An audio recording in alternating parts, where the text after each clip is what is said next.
Praise the Lord.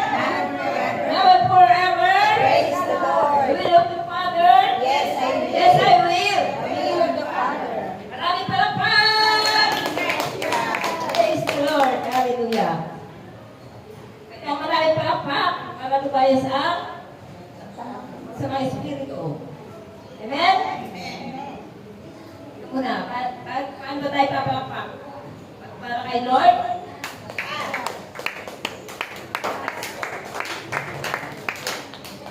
Tao? Yan.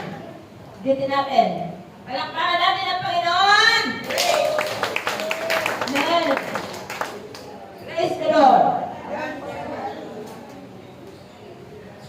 Welcome dito sa ating Catholic Life in the Spirit Seminar. Para po sa pagtanggap at pagpupuno ng kapangyarihan sa dila mula sa Espiritu Santo. Amen? Ayun po ay ang una nating program ay opening prayer magmumula sa ating kapatid na si Inang Tess Piscam.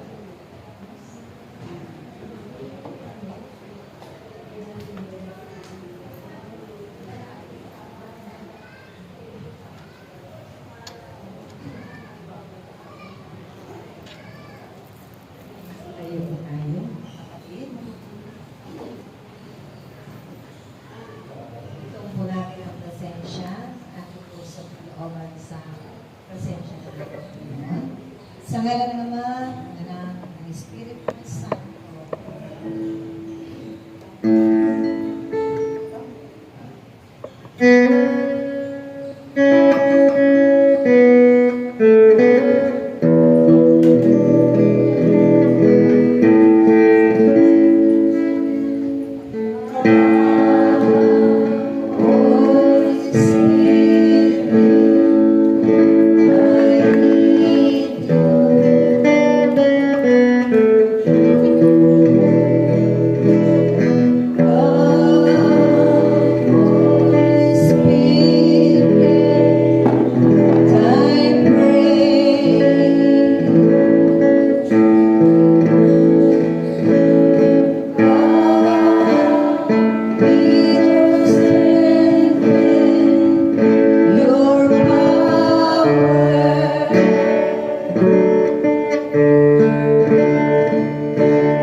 upang hilingin sa mga oras na ito. Katigawan mo ang kagalingan na nagmumula sa iyong mga imalan ang kagalingan ng mga sakit at karamdaman ng aking mga sa iyo. Tunay nga man na kung paano mo pinagaling ang mga may sakit tulad ng isang ulan. Naway, ganun din ang aming mga kapatid na tulad din ang paralitiko, isang paralitiko na wala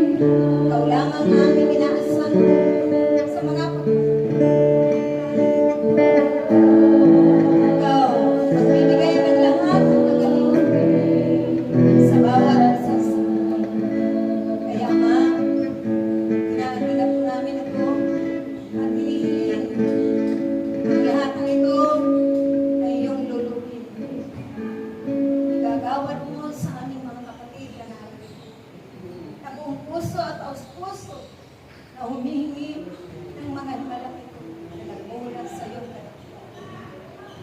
Maraming salamat, Yahweh, at ang lahat ng ito ay amin na po inaangkin. Sa pangalan ng bugtong na anak ng Jesus, aming Panginoon. Amen. Amen. Kaya kung ano man masamang espiritu at sa sira na gagambala sa gawain, sa pangalan ng Jesus, lahat ng espiritu na nagbibigay pagkainit, yabang na kaasan, tatanguri ng karamdaman, ngayaw in Jesus' name. We praise you, God. Hallelujah. Hashem na gloria, hallelujah. Para mo na kurikiya, kurikiya, tura, tua, hallelujah.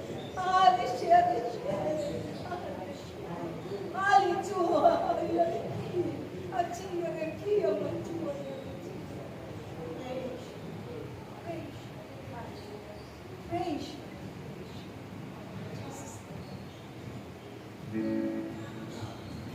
Walang isa man sa anak at sa Espiritu Santo.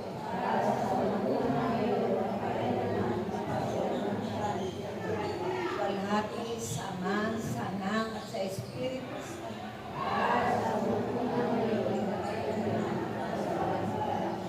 Sabay-sabay po natin, tingnan natin po. Walang isa man sa anak at sa Espiritu Santo. Para ng sa unang-una, ngayon magpakailanman, magpaas sa walang hanggan. Sa ngalan ng Ama, ng Anak at ng Espiritu Santo. Amen. Praise Yahweh! Hallelujah!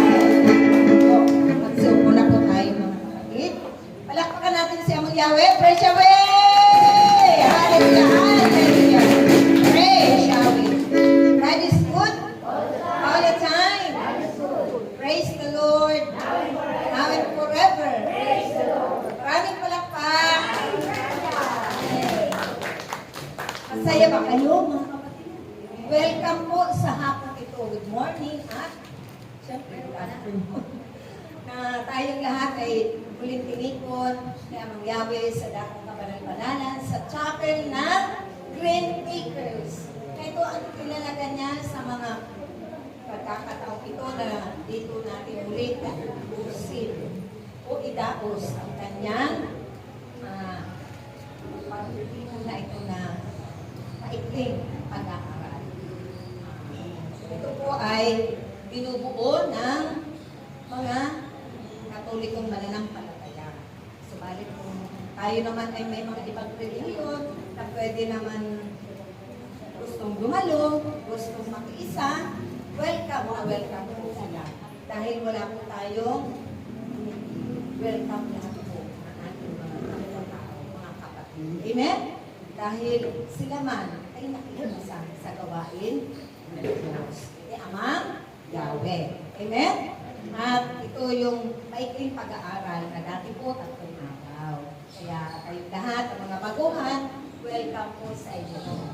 Ano po ang pakiramdam natin, mga kapatid? Sarap ba? Magaan, amen! Napakaganda naman ang sinabi natin. Magaan. Nararamdaman niyang magaan ang pagparito nila. Masaya.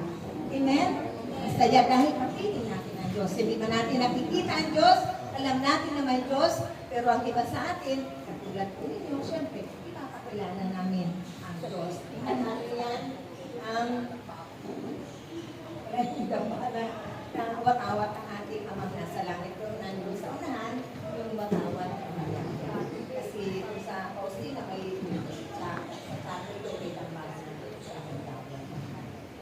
Pagkagadaos ng ganitong Catholic life family. Pwede pong pang-pamilya ang ganitong maikling pag-aaral. Catholic life family, Catholic life in the Spirit Seminar. Dati 3 araw po, pinaikling ako ito ngayon, naging family, Catholic life in the Spirit Seminar series. Lumalabas yung pagkabisa ko. Kaya po, ito ay pwedeng magpadaos tayo, magbigay ng seminar sa ating kung may 10, 5 candidates, si nanay, si tatay, si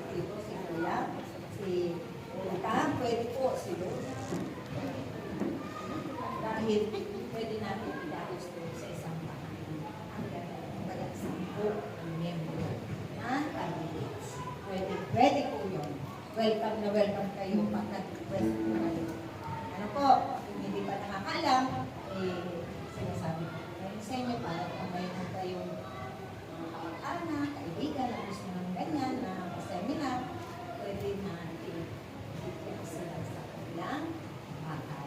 Amen? That is good? All the time. Praise the Lord. So ito po yung family Catholic life in the spirit sila natin. Ito po yung tinubunga, sabi ko kanina, at yung life, yung may lumang buhay tayo at may bagong buhay. Dahil pag tayo ay nakanta na natin yung Banal na Espiritu Santo, tayo ay magkakamit ng bagong buhay. Life in the Spirit sa Espiritu, tayo'y mamumuhay. Hindi tulad na halimbawa, para ang tagat, yung kung tayo ay palamura, kung tayo ay halit sa mga sugal, o ano man hindi magandang mga gawain, unti-unti yan, babaguhin tayo. Mamumuhay tayo na tayo ay sabi na, pagasimba na, nakikinig na lang ng palit sa mga Facebook, sa mga radyo, sa simbahan, palasimba na tayo, paninibahan na, hindi siya nagdadasal. Hindi siya nagdadasal ng santo sa kanya ng mga maabot dito. Sabi, pero nung napangkat niya na yung buhay sa Espiritu, ay naroon na yung pamumuhay sa Espiritu. Kung hindi tatanggalin ng Diyos siya, lilinisin tayo kumbaga sa isang puno, yung mga dahon na bulok na, hindi lang tatanggalin. Yung mga pangit na dapat ulan, siya. Kami, tayo, hindi natin mapapagod. Amen? That is good? All the time? Praise the Lord. Mamumuhay tayo ayon sa Espiritu. Kasi andoon na yung gabay ng Holy Spirit sa atin. Kasi kung bautismo na tayo sa Espiritu Santo, ganito sa inyo, nasa sa atin. Kasi nasa atin naman po ang Holy Spirit nung tayo binyagan sa simbahan. Pero maliit pa tayo, mga baby pa tayo, wala pa tayong kakayanan tumugod sa mga tungkulin, dadasal. Ano ba ang ginagawa ng baby? Dede lang, iiyak. Pag umiyak, ang alam natin gutom, ang alam natin basa, may sakit, may nararamdaman. Kasi baby pa. Pero nasa atin na po yung Holy Spirit. Nung ganito na tayong may mga kaisipan na, nasa tamang gulang na, dapat nakakadalo na tayo sa ganito. Para na yung ating mga pananagutan sa ating pananagutan, sa ating pagkakunan sa ating kapwa, ay magagawa natin kasi kaya natin. Diba po? Yung mga kapatid, naunawaan natin. Kasi yun ang pamumuhay sa Espiritu Santo. Sa lumang buhay natin, sana na tayo na mabandi-bandi, hindi tayo nagdadasal, bago matulog, bago kumain, pagkagising, kaya, kakaiba yung bautismo tayo sa Espiritu Santo. Ang pamumuhay natin ay ayon na sa Espiritu Santo. Hindi na yung ating kagustuhan po ang nasusunod. Ayaw ko nga po magsimba. Kasi, nauudyokan tayo ng kalaban ng demonyo. Hindi katulad ng paggabay ng Espiritu Santo, nauudyokan tayo ng papaisip sa atin ng Holy Spirit. Simba ka na, pumunta ka doon sa gawain na natin yung gawain na ganitong kapitiko. Pumunta ka doon sa mga nagdadasal ng Santo Rosario. Makikisa ka doon, makipelship ka doon. Di ba po? Ang gawaan natin, ito po ang pamumuhay sa Espiritu Santo. At yung seminar, yung naririnig na seminar ng mga insurance, mga AGO, mga iba-iba na mga ahente na para tayo maging ahente. Diba, dumarang tayo sa seminar para tayo ay maging isang empleyado sa kumpanya. Pero kakaiba ang seminar na ito na ating itinaraos dahil maririnig natin dito ay iba't ibang salita na nagmula sa banal na aklat. May pabanalan na mga salita. May mga ulat sa langit. At yun ay yung iba na kasi ang tao may iba't ibang salita tayo. Ano, Kapampangan, Bisaya, Bicolana, ng Kapitenyo, Batanggenyo. Pero yung salita ng Espiritu Santo, hindi mo pwede sa Espiritu Santo. Dito natin. Mamaya marinig. Kapag nag-ensign na ang Espiritu Santo sa pamamagitan ng ating mga. Amen? That is good? All the time. All the time. At kakaiba ang ating mararanasan. Habang tayo nakaupo dyan, nakatuon ang ating mga puso sa Diyos. Wala tayong iniisip na iba. Dito natin ipinubukas ang ating isipan at kalooban sa pagtitig. Hindi natin iniisip yung ulam natin. Ang mga problema, iniwan muna natin dyan sa daanan. Tinapon muna natin yung mga problemang yan para ang ating puso ay makatuon sa pagpapahayag dito sa harapan. Dahil ito'y may kabanalan, makalangit, makaiba na seminar. Dahil sa pagdalo natin, ito ay ginamit lamang po kami para kayo ay paaninahan ng Diyos sa mga para tanggap ninyo yung ganitong mga pamumuhay. Yung ganitong mga gawin. Dahil yun ang magiging makasanayan natin araw-araw sa ating buhay. Pero sa ating lumang buhay, iba ang makasanayan natin. Amen? That is good all the time. Kaya po, ang seminar na ito, tapusin po natin, napakaikli. Sandali lang po yan, bilang lang po magpapanayin dito sa harapan. Mamaya, alas 3 pasado, merienda na. Tapos mga alas 6, o hapunan na. Uwian. Kaya, huwag po tayong mainit, huwag tayong mapag-abag sa mga naiwan natin, bahala siguro. Dahil sabi nga, sa banal na aklat ang nag-iwan, ang kanyang mga minamahal sa buhay, alam-alam sa atin ay pagpapalain. Amen? That is good all the time. Praise the Lord. Now and forever. Lakas sa palakpak. Ang pag-praise sa Diyos. Ito yung prayer of praise. Ito po yung prayer of praise. Heavenly word. Ibig sabihin, hallelujah. Di ba naririnig po natin ito sa simbahan pag tayo nagsisimba? Tayo ay dumagalo kahit sa ganitong kapilya pag-iisa. Ito po ay isang mabisang panalangin na ito ay ginagamit natin lagi sa ating mga pananalangin na tayo ay ayan sa atin. Panalangin na papuri. Sabi,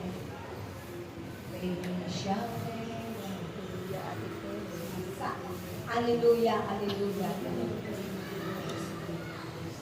Ano po, mga kapatid? Praise Yahweh. Praise hallelujah. Pag sinabing hallelujah, purihin ang Diyos sa Tagalog. Pero sa English, praise the Lord. Ito, yung makalangit na pagpupuri sa ating Panginoon. Ito po ang to unlock the power of God. Doon tayo makakalag yung ating pagkakagap sa kahirapan, sa kawalan, sa mga problema, sa mga pagsubok, suliran sa buhay. Doon po kakalagin ng Diyos yung talikala para tayo ay makalaya sa pamamagitan ng ating Panginoong Jesucristo na tinanggap natin sa ating buhay at tunay na yun, doon tayo magsisimula na makalaya sa ating buhay. Mga kamalasan, yung katulad nga sa mga sinabi ng tatay una, naway makalaya tayo sa likod. Mga kamalasan. Amen? Dahil kung tayo ay punong-puno ng problema, ang Diyos talaga.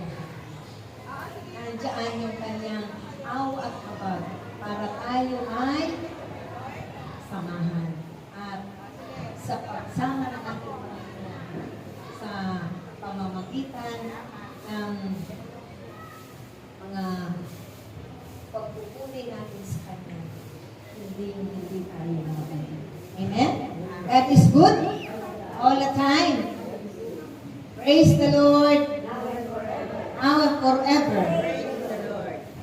Kaya katulad po ng kwento doon sa kay Pablo at kay Silas sa Biblia na sila ay nung unang panahon, ang mga mananampalataya noon ay binabawalan sila, hinuhuli sila. Kapag sila'y nahuli na nagpapalaganap ng mabuting balita, ng salita ng Diyos, pag sila'y nangangaral, sila ay hinuhuli, hinukulong. Kaya isang araw, si Silas at si Pablo, sila'y nandoon sa kulungan. Nakatalikala, nakatali ang kanilang mga kamay, ang kanilang mga paa, kasama ang mga ibang bilanggo at tagapagbantay sa araw na iyon. Na sila'y nagpuri sa Diyos, walang tigil ng kapupuri sa atin. Umaawit sila ng mga papuri, ng mga himno at talagang tuloy-tuloy yung kanilang pagpupuri, walang tigil. Hindi sila umungnampay sa pag-aawit sa Panginoon. Walang ano-ano, lumindol. At yung kulungan, ang lahat ng mga nakatalikalang nakakulong doon ay nakalang. Lalo na yung dalawang ito na nagulat yung bantay ay madilim yung kulungan sa pagkakataon niya. Nakakot yung bantay kasi akala niya lahat ng bilanggo nakatakas. Dahil ang parusa sa mga tagapagbantay sa panahon yun, kapag nataasan ka kahit isang bilanggo, buhay ang kapalit, buhay mo ang kapalit. Kaya itong bantay, gusto niyang magpakamatay. Kaya ang ginawa nitong si Pablo at Silas, sumigaw sila ng napakalakas. Huwag mo, kapatid, gawin yan. Naririto kami. Kaya kumuha sila ng ilawan para ilawan niya yung mga nakakulong ng bantay. Kasi akala niya sila'y lahat nakatakas. Sa pagkakataong iyon, yung bantay ay nagpapira pa sa dalawang humihingi siya ng kapatawaran. Kasi sinabi ni Silas, huwag mong gawin yan, huwag mong tilihan yung buhay dahil yan ay nagmumula sa Diyos. Wala kang hindi lahat ng buhay. Kahit sino man sa atin na nilikha ng Diyos sa mundong ibabaw.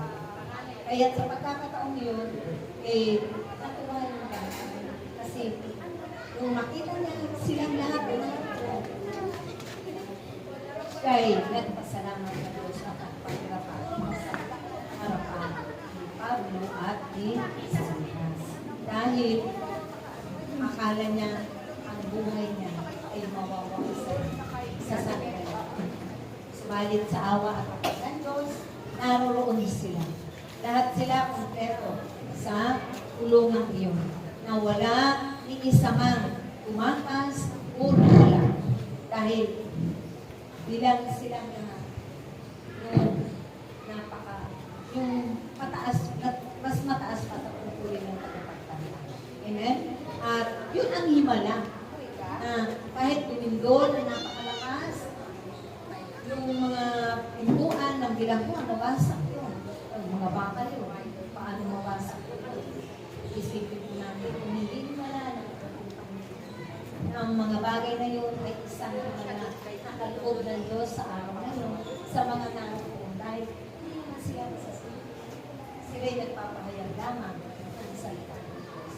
At doon, mula noon, yung ding pagpapagpagaan ay isa na mananatili. Amen ba? Yan ang himala ng ating Panginoon. Na minsan, hindi natin nag-iisip. Tayo ng mga tao, may buhay pa tayo, nagigising pa tayo. Yung iba dyan, bata pa, hindi na nagigising. Pinapapasan. Yung iba, hindi na nakakapagsalita. Nakakulat pa. Bata pa, may stroke na. Pero tayo, ang mga kapatid natin na naroon, mga 70s, 80s na yan, pag na-90 na, buhay pa. Umiindak pa sa harapan. Tayo kasi po, binigyan tayo ng buhay ng Diyos. Kumpletong bahagi ng ating pangangatawan para gamitin natin yan sa Kanya, sa pagpupuli sa Kanya. Amen? Kaya, yun ang isang pagsasakripisyo natin. Isang pagsasakripisyo yung pag-aalay natin ng ating oras. Kayo po, nag-alay kayo ngayon ng pagkakataon ng panahon para sa Diyos. Kung may mga lakad man kayo, pinagpaliban nyo naman. Isang biyaya at kamalayan sa inyong buhay na nakakangkon sa mga oras. Dahil kung hindi kalooban ng Diyos, hindi tayo makakaulan sa mga upuan. Inihanda ang mangyawin para sa inyo. Dahil kami rin sa aming unang buhay, ganun din ang aming pinagdaanan sa inyo. Kami nakaulan, nananalangin ng team at nakamtan namin yung mga kapangyarihan na nagmumula sa Espiritu Santo. Kaya po, tayo ay nararapat na gamitin natin ang ating mga kamay. Hindi panito, hindi panakaw, hindi paggawa ng masama, para ipalakpak, ipagpuri sa Diyos. Habang may kakayanan pa, may lakas pa. Dahil kung tayo ay patuloy na nagpupuri sa Kanya, hindi yan mawawala ng lakas, patitibayin yan ng Diyos. Palalakasin yan ng Diyos. Ang ating mga paan, kung wala tayong pamamasahe, kung hindi man tayo nakakasabay ng ating mga ka-sisters, kung malapit lang naman, pwede po natin iaalay ang ating mga paan para ilakad papunta sa ganitong ipon. Dahil bibiyayaan tayo ng kalakasan, exercise din. Kung tayo ay nagkakaroon ng mga ladies na may mga sumba, dito rin, may sumba tayo. Amen? Sasayawan natin siya at aawitan. Tayo ay makaawit.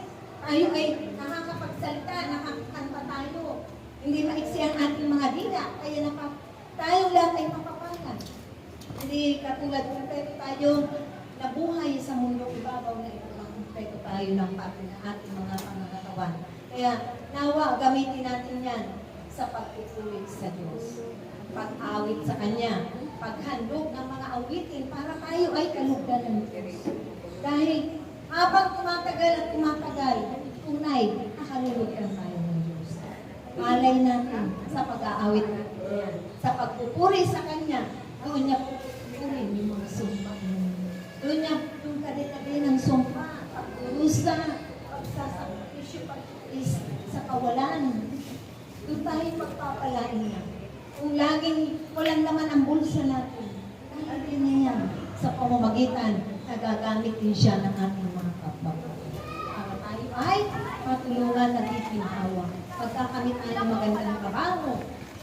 Dahil tayo ay nagpupuri sa Kanya. Tayo ay umaawit sa Kanya. Tayo ay nagbibigay ng oras at panahon lang.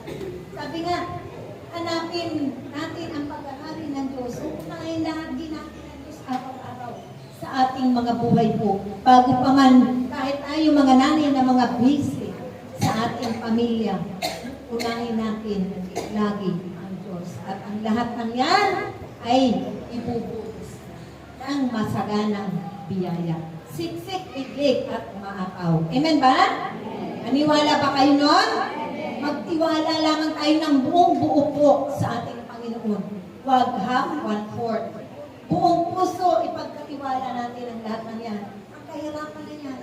Dahil lang yan ang presensya ng Diyos habang tayo ay hirap na hirap sa ating buhay. Ang mahalaga, tayo gumagawa ng mabuti sa ating kapwa natin. Tayo laging mabuti. Tayo hindi nanghihinawa na maging mabuti lagi. Dahil alam ng Diyos siya, kaya sa kilay. Hindi ba nakikita ng ating kapwa ang kabutihan natin? Ang Diyos wala tayong pagpili sa Kanya. Amen? Wala. Wala po. Alam niya yun. Bilang niya ang ating mga buhay. Amen? Kaya yung pagpalakpak, tinuturo po namin dito. Dahil yung pagpalakpak sa tao ay dito lang po sa tapat ng puso. Pero pag sa Panginoon, lagpas ulo o tapat ng ulo. Dahil siya ang pinakamataas, kataas-taas ang Diyos, ang ating pinapalakpan. Si Amang Yahweh, Ama natin lahat, Ama ng ating Panginoong Heso Kristo. Amen ba? Lakas ang palakpan! Pagsasayaw! Di ba po tayo, mga lola, nanay tayo? Maliliit pa ang ating mga anak. Kung may hinihingi po sila, pagbumigay yan, o. Di ba? Tutulog bigay. Ganun din po tayo dapat sa Diyos. Lahat tutulog bigay. Ibigay natin ng buong puso, ng buong lakas, buong pag-isip. Sabi na, lahat yan, huwag tayong mahihiya. Dahil tayo ay kanyang mga anak para masigit tayong pagpalaan ng Diyos. Amen? Dahil sa pagsasakripisyo natin yan, tunay, na magagampanan natin yan unti-unti sa ating Panginoon. Hindi niya tayo pababayaan. Tayo lang na mga tao ang umiiwan si Diyos. Kaya nga, laging nakalahad ang ating Panginoon. Dahil welcome po tayo lahat. Diba po, mga kapatid? Welcome tayo lahat. Tayong lahat ng mga makasalanan, bakit tayo tinipin ng Diyos? Para tayo ay baguhin niya. Biyayaan niya ng mga pagpapala na hindi pa natin alam ang sekreto kung paano natin yan makukuha. Sa pamamagitan ng pagpapalakpak, pag-awit, pagtinda. Ang ina po, hindi nyo naabutan kasi yung puso na pagpapala. Amen? Kaya huwag kayong mahihiya. Ganun tayo. Sa ating mga anak, sa ating mga apo. O diba? Huwag tayo. Si Amang Yahweh pa kaya? Ang Diyos pa kaya hindi matutuwa sa atin? Kahit tayo ay may mga edad na. Ayan o, mga nasa likod dito yan. Mapuputi na ang aming mga buhok. Pero todo bigay kami. Dahil may hinihingi kami. May ibig namin pumasa ng board exam, ang ako namin, ang anak namin, makapagtapos sa pag-aaral, makuha yung trabaho niya, makuha yung kurso niya. Nahilingan tayo lagi. O, di ba po? Kaya, ibigay natin ang lahat para sa Diyos. Para nang ibalik naman yan sa atin ng siksik, big at maapaw na biyaya at pagpapala. Malakas sa palakpak! Praise the Lord! Hallelujah! Paggawa ng mabuti, bukas palad tayo sa ating kapwa. Ang mukhang ina, hindi pa siya graduate, siya nagbuhat ng tubig natin. Biyaya yun. Kalakasan yun. Mahabang buhay yun. Kami po, pinahaba ang buhay, nag-COVID, naglahat po sa awa at kabag ng Yahweh. Narito pa kami, mga buhay. Narito, kasama ninyo. Nawa, ganun din ang buhay ninyo. Marating din natin ang 100 years. Dahil pangako yan ng Diyos. Na mararating natin ang 100 years. Pag tayo ay naglilingad sa Kanya, nagpupulit sa Kanya, walang sawa. Amen? Yan. Kaya dito, maraming on ang graduate na dito. Marami silang klase noon, mga 1980s, 1979, 1985. Hindi ko po alam na ito na pala yung kaklase nila na charismatic. Basic ako ang inyong lingkod noon. Pero nung tinawag ako ng Diyos, tunay, sa pamamagitan isa natin ka sister na namatay na, siya ang ginamit para sa akin. At yung iba, sila Ate Ray, yan, sila Ate Jenny, yung iba pang mga kasama nila, matatanda na. sabi ko sa kanila, ipanalangin ko ako para naman akong makasama. Kasi ako, yung babae, walang pahinga. O di ba po? Punong-puno ng pagdurusa, hanap buhay, mga kahirapan. Pero ang lahat ng yan ay pinalagan ng Diyos sa pamamagitan ng aking pagpupulit sa Kanya na walang sawa. Amen? Malakas sa palakpak sa ating Panginoon. Praise Yahweh. Hallelujah. Siya magbibigay ng inspirasyon. Amen? Kasi yung paggawa ng kabutihan, hindi po yan kailangan pagtanggilyo ka. Sabi na, kung ginawa ng kanang kamay mo, huwag mo na ipagmakaingay ng sa kabilang kamay. Maging sekreto dahil ang nakakaalam lamang ng paggawa natin ng kabutihan natin. Hindi tayo, wala tayong maililin sa kanya. Lahat, talos niya ang kalooban natin. Ang laman ng ating puso. Talos niya ang ating mga isipan. Kaya, nawa, tayo, ma-inspired tayo na sabihin nyo, wala nang himala. Paano wala akong himala? Andiyan pa ang buhay mo. Andiyan mga mahal ko sa buhay. Kahit ganun ang tuyo ang ulang natin araw-araw. Lalo yan yung pagmamahalan. Lalo yan pagsama-sama. Kahit kayo'y dumaan sa kagatian, sa mga sakit ng kalooban na wala ng mahal sa buhay, sama-sama kayo. Yun, binuo kayo ng Diyos ng pagmamahalan. Binuo kayo ng pag-uunawaan. Diba, himala kayo ng Diyos? O, napakalaking himala po yan sa ating buhay. At ginamit kami para marating upang yung kade-kadenang problema, mga pagsubok, suliranin, ay kalagayan ng Diyos sa pagkakitaan na pagpupulit. Amen? O, diba, sasayaw lang tayo? Mawawala ng lahat ng ating problema. Eh, kung instant pa, agad-agad. Ako, meron ko kaya. Amen po? Kung milagro yan sa bawat buhay. Amen? Dahil ang Diyos lang ang makapagbabago ng ating mga mahal sa buhay, ng ating kapwa. Tayo hindi natin sila mababago. Pero kung ipinapanalangin natin sila lagi, ay nakikilos ang Diyos sa ating mga buhay, sa kanilang mga buhay. Amen? God is good all the time.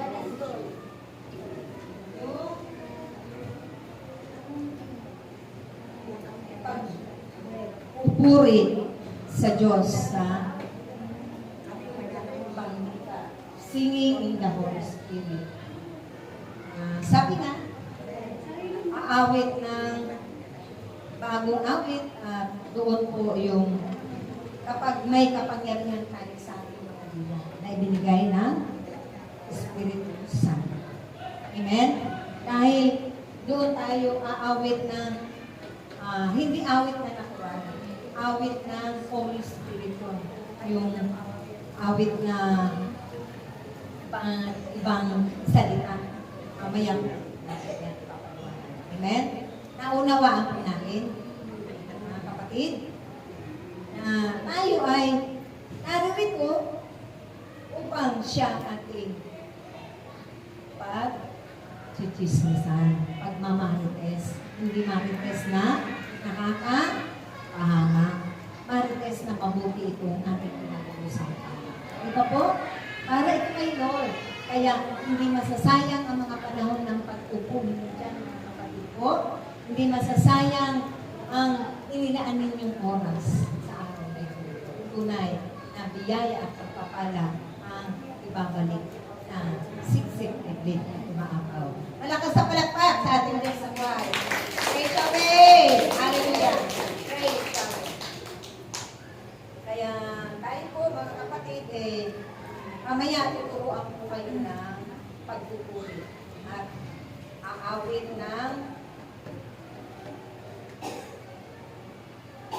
yung pag sinabi pong amen, amen, yes na yes, totoong totoo. Dito po, pag sinabi, God is good all the time, yan po ang mga password namin dito sa Charismatic. At purihin ng Diyos, maraming palakpak. Kapag sinabi po natin amen, totoong-totoo, makatotohanan na nagbumula sa kaibigura ng ating puso. At yun ang pagiging password po ninyo para po mamaya pag ano yung ibang speaker dito, tumayo, ay alam na po natin. Ano po? So, tayo ay dadako na po sa kapangyarihan sa dila. Paano magpapalago ng kapangyarihan sa dila. Amen? That is good? All the time. Praise the Lord. Sabi nga sa panahon ito, baka ito na rin po ang panahon ng pagkakaupo ninyo dyan. Pagdalo ninyo po mga kapatid sa ganitong pagtitipon, maiking pag-aaral, dito po ninyo matatanggap ang kapangyarihan sa dila. Bakit po kailangan natin yan mga kapatid? Dahil may kalaban. Hindi po natin kalaban ang nanay, ang lola, ang tatay, ang biyanan, ang mga ila, sipag, mga pamangkin. Hindi po natin sila kalaban, mga kapatid.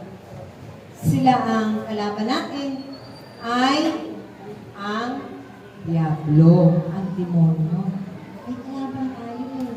Siya ay may kapangyarihan. Tayo dapat, para may panlaban tayo, may sandata tayo, maliban sa salita ng Diyos, ay kapangyarihan po ang ating kaibigan.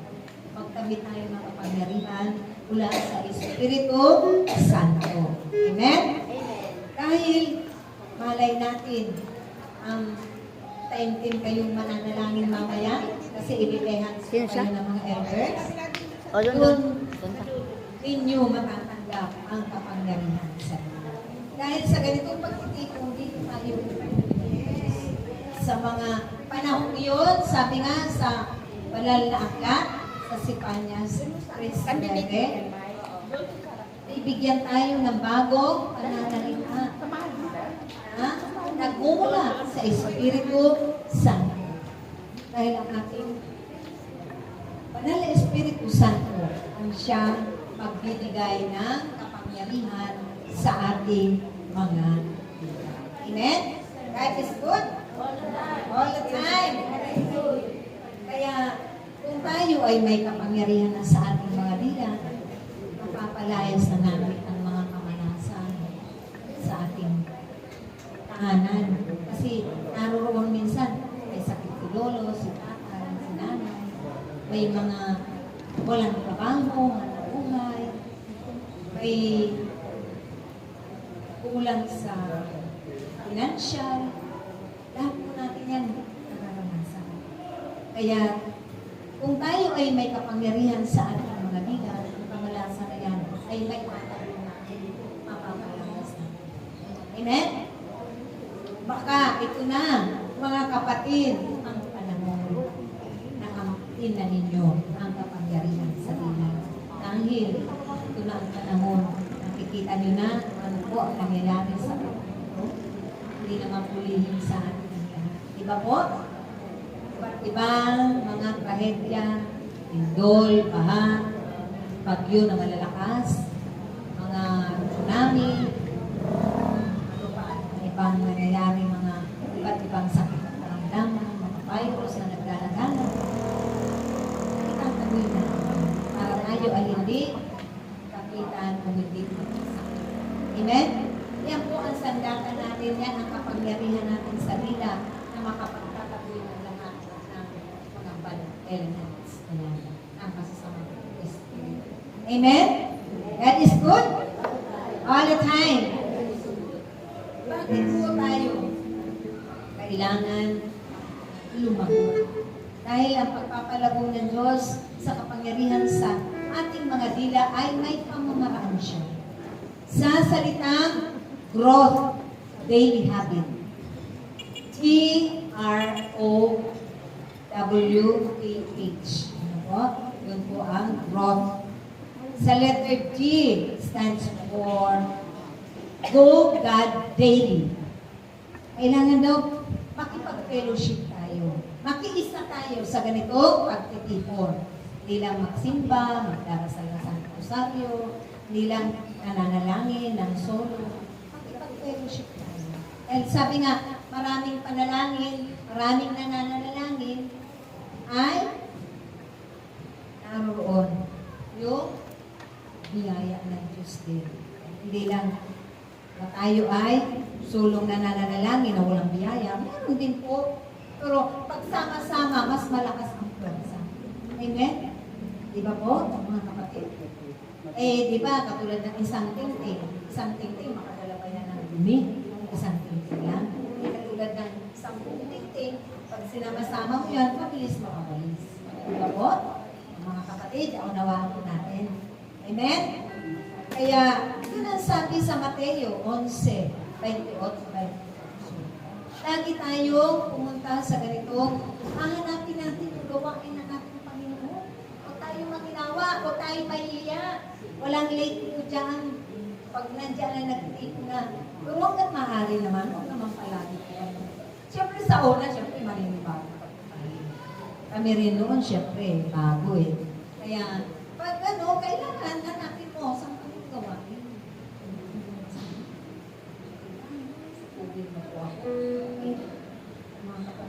O kaya lalakad na lang tayo, may payong naman. Kahit ganyan ang sikat ng araw, huwag mag-alala kapatid. Dahil ikay iniingatan ng Diyos. 10 ng iyong mga iniwan sa tahanan mo. Iniwanan mo na sila'y maayos, tataknan mo rin maayos. Dahil naroon yung mga anghel na itinakadala ng Diyos para sila ay gabayan, bantayan. At ikaw naman, sasamahan din ng pasasamahan niya ng anghel kung paano nila samahan ng mga mahal natin sa buhay sa ating tahanan. Sila iingatan din ng Diyos. Amen? Dahil nangako ka kay Lord eh. Si Lord, hindi naman po kami pinangakuan ninyo. Kung kinausap namin kayo bilang mga candidates, kami ay instrumento namin ng Diyos. Amen? Kaya napakabuti ng Diyos dahil kayo ay nahipo at naunawaan ninyo na kailangan natin ito sa atin. Amen? Na lumakit, manatili sa piling ng Diyos. Dahil pagagaanin niya ang lahat ng ating mga pasanin. Dahil katuwang natin siyang papasan. Hindi natin yan susulugin. Amen? Andyan lagi ang kamay ng Diyos. Sa pamamagitan hindi lamang sa ating mga kapwa, kundi siya mismo ang iyan ang kanyang presensya. Kung tayo nagdurusa, nasa kapagatian, may mga sakit at karamdaman ng ating mga, habang tayo nananalangin, nandiyan siya. Hindi man natin siya nakikita, pero ipinararamdam niya ang pagmamahal sa bawat isa sa atin. Amen? Malakas sa palakpak sa ating Diyos na buhay. Letter R sa Growth Daily Habits. Letter R stands for pagbasa daw tayo. Read your Bible daily. Sino po ba ang mga Biblia dito? Ang Biblia ko noon, puro alikabok sa kabisihan ng iyong lingkod. Hindi ko talaga nabubuklat ko yun. Pero ngayon, nagkakandakila sa ilas na. Dahil pinayayaan ako ng Diyos sa pag-unawa at talagang pinalinaw niya ang aking baka. Binigyan niya ako po ng pagkakataon para mabasa ko ngayon. Dahil tumigil na ako sa paghahanap buhay. Ang aking mga mahal sa buhay na naghahanap. Amen? Yan ang himala ng Diyos. Tinultukan niya na yung aking pagsasakripisyo dahil sila naman ang sumunod para maghanap buhay para sa amin. Kahit may mga kanya-kanyang pamilya, sila rin ay may obligasyon. Amen? Hindi mo man sabihin, ilig mo na sila ng Diyos para maunawaan mo. Di ba biyaya ng Diyos yun, mga kapatid? Amen? Yun ang sabi sa Dos Timoteo 3:16. Basahin mo ang Biblia dahil habang ikaw ay nagbabasa, ikaw ay pinagagaan ng Diyos ang iyong nararamdaman, ang iyong kalooban. Nagliliwanag ang ating kaisipan. Gumagaan ang ating pakiramdam kahit tayo ay punong-puno ng mga problema pagdurusa sa buhay. Dahil nandiyan siya. Siya mismo yung salita na ating binabasa. Amen? Malakas sa palakpak sa ating Diyos na buhay. Praise the way! Hallelujah! Dahil yan nga ang salita ng Diyos, yung mabuting balita, yan ang pagkain ng ating kaluluwa. Ang ating katawan ay may kaluluwa, may espiritu, binubuo po ng physical, kaluluwa at espiritu. Kapag wala ng kaluluwa, patay na. Di ba po, mga kapatid? Oh, pero kung nandyan ang kaluluwa, nandyan buhay pa. Kaya, pakakainin natin ang ating physical at masasarap na pagkain ilang beses sa maghapon. May shares na kayo po, mga kapatid. Hindi lang merienda. Almusal, tanghalian, merienda, may shares na pa sa gabi. O, tapos po, yung kaluluwa natin, kawawa, malnourished. Hindi nakakapakinig ng salita ng Diyos, hindi nakakapagsimba, hindi nakakapagdasal, kulang na kulang. Kawawa naman po. Kailangan po ba yun natin, diba? Kasi ang kaluluwa, kailangan din yan ng pagkain.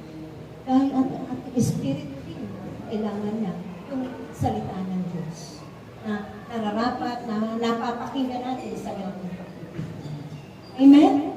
Kailangan po balanse para hindi malores ang espiritu at kaluluwa. Tulad din ng pagbubusog natin sa ating physical. Kaya minsan yung iba, may sakit, hindi lamang physical, hanggang spiritual may sakit. Dahil kulang. Kaawa-awa. Amen? No, hindi ko yan na lang. Basta ako, sige lang. Lalarga na ako. Dala ko ng bayo. Di pa nga tapos yung humilya ng pari, iwanan ko. Kala ko, very good ako. Yung pala, not good. Amen! O diba? Inaamin ko po yun. Nakakahiya man. Ay, wala naman. At puro nagkabay. Buti na lang. Andin dito. Ang set na spirit free. Naririto ang charismatic. Marami po ako na. Amen? Dahil tayo kahit maputi na, matatanda na tayo, marami pa tayong dapat malaman para ibahagi natin sa ating angkan, sa ating mga salinlahay, sa ating mga mahal sa buhay, para hindi naman sila kawawa. Hindi lang puro hanap buhay. Amen? God is good? All the time. So, sabi rin sa letter O, stands for obeying. Susunod lang tayo. O, hindi yung susundin natin ang ating mga sarili, hindi na po natin susundin.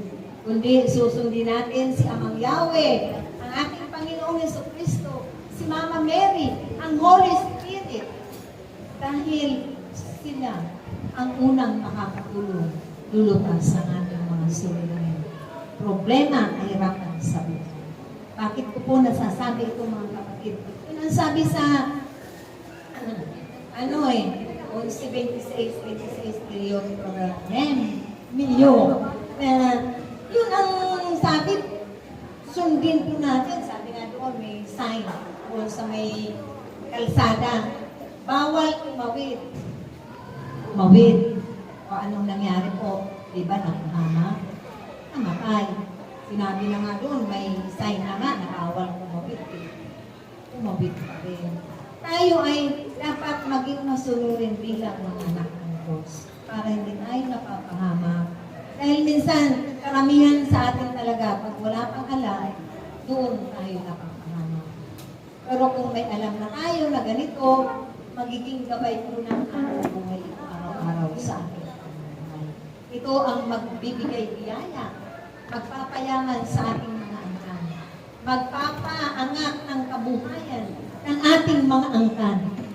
Hindi ko po ikinahihiya yan. Araw-araw kami noon, papasok mga anak ko sa eskwela, ganun lang ang pagkain. Pero, ang mahalaga, sama-sama kami. At naaasipasok kami sila. Ay papadama mo yung pagmamahal mo, yung paglilingkod mo. Kung tayo ay maglilingkod sa Diyos, sa paglilingkod natin sa ating pamilya, ay buo puso natin. Ibigay natin sarili sa Diyos pa po kaya. Ay hindi natin buong puso ibigay ang ating mga sarili, ialay ang ating mga sarili, ang ating oras sa Panginoon, para masigit na biyayaan natin sila ng masaganang pagpapala kalakasan, magagandang trabaho, magagandang pamumuhay. Amen? God is good. Lakas sa palakpak! Woo! Praise away! Hallelujah. Dahil ganun kabuti ang ating amang nasa langit. Amen?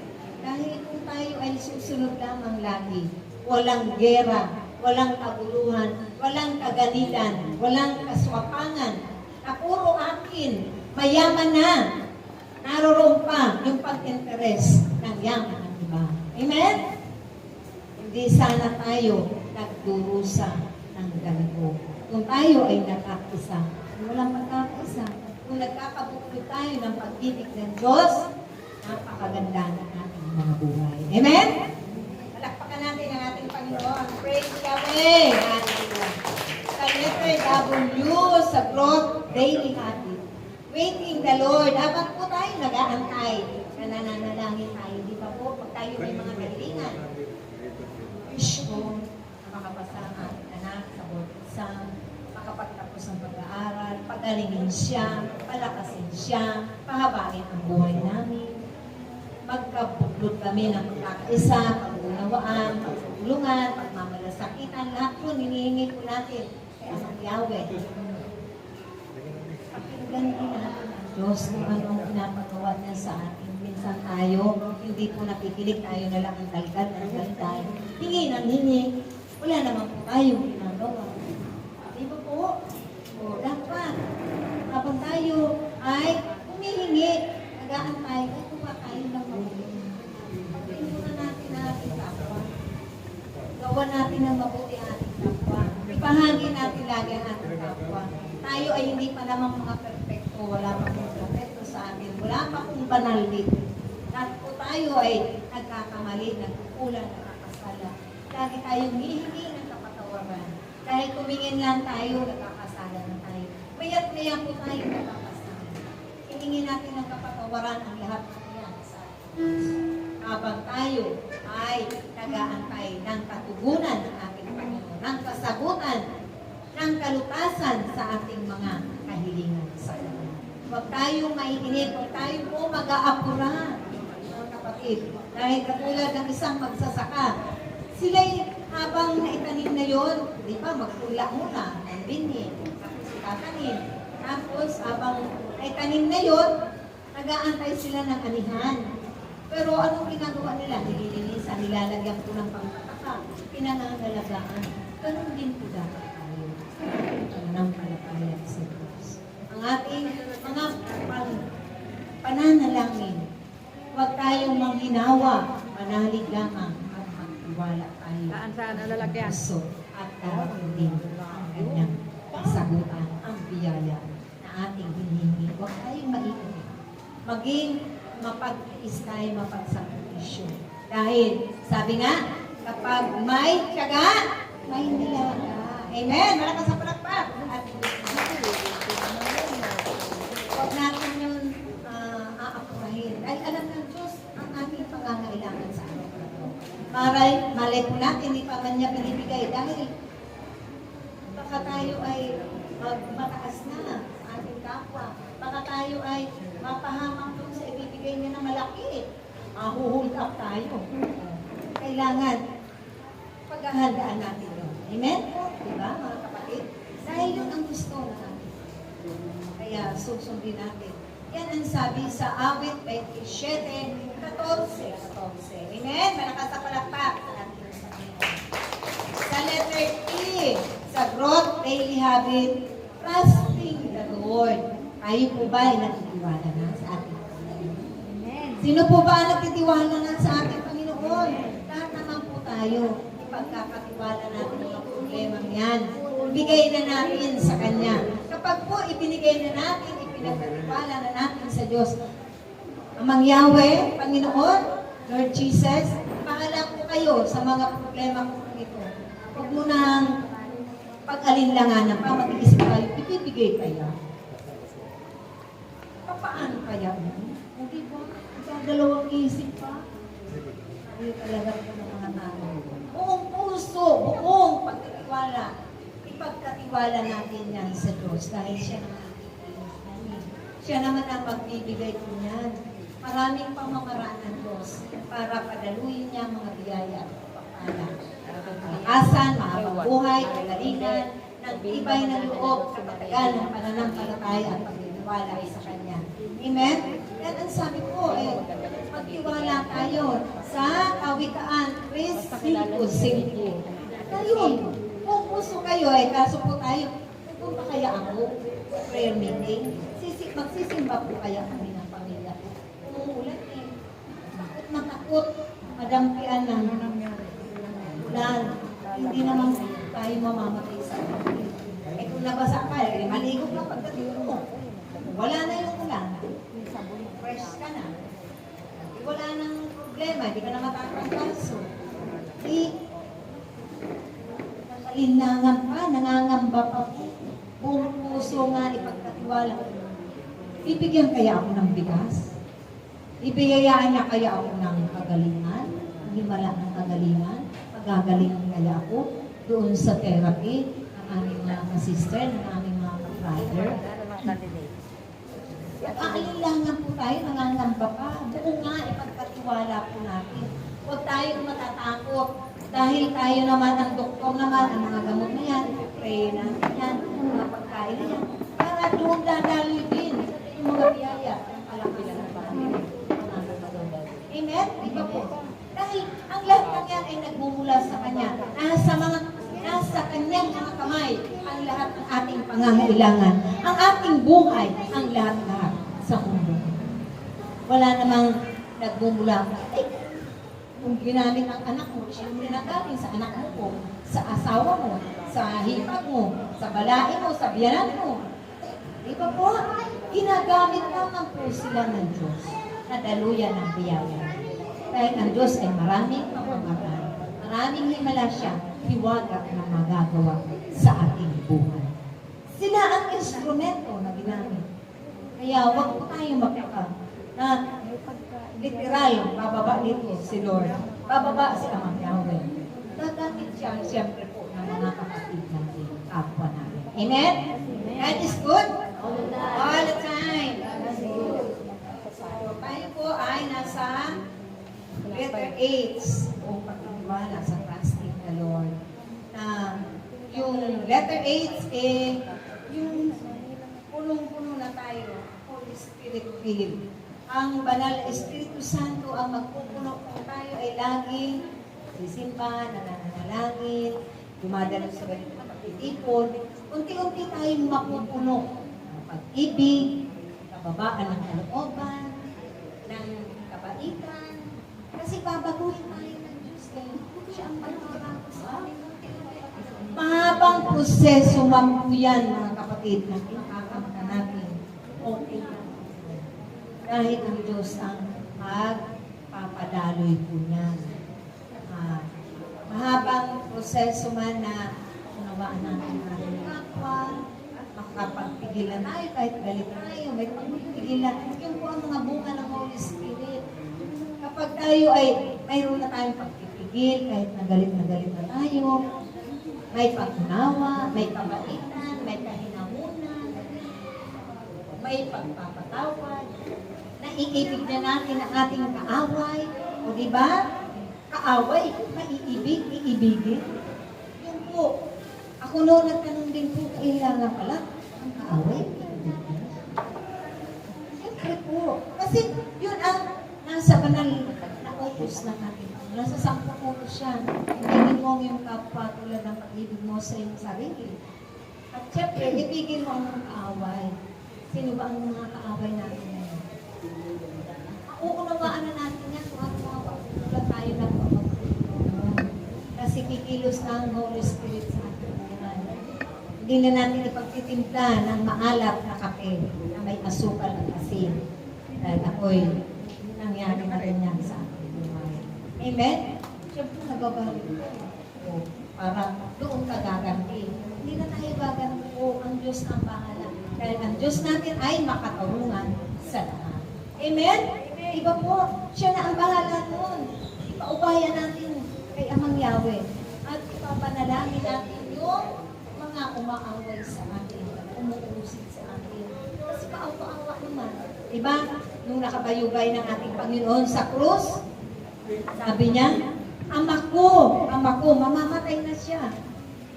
Patawarin mo sila sapagkat hindi nila nalalaman ang kanilang mga ginagawa. Hindi pa nila alam yun, wala pang kamalayan. Kahit na matanda na yun, kung hindi pa nakakadalo sa ganito po, hindi pa nabubuksan ang kanyang puso at looban ng Diyos. Na maunawaan niya ang mga bagay-bagay. Kulang na kulang pa sa kaalaman. Kaya uunawain po natin siya at ipapanalangin dahil babaguhin din siya darating ang panahon ng ating. At tunay na hihingi natin yan na maibig natin ang ating kapwa na umaway sa ating kalibutan, umakalipusta, niyayabangan tayo, maiibig natin. Umuusig sa atin, namimintas sa atin, ay panalangin po natin sila. At ikilos ang Diyos, ihikuin ang kanilang puso at kalooban. At sila man ay magiging mabuti rin tulad ng pagsusumikap natin lahat na gusto rin natin mabuting tao sa mundo. Habang tayo ay makagawa tayo natin ng mabuti sa ating kapwa, makapagbahagi ng kabutihan, makapagpalaganap ng kabutihan, dahil ito ang kinalulugdan ng Diyos, nagugustuhan ng Diyos. Ito ang kinasisyahan ng Diyos.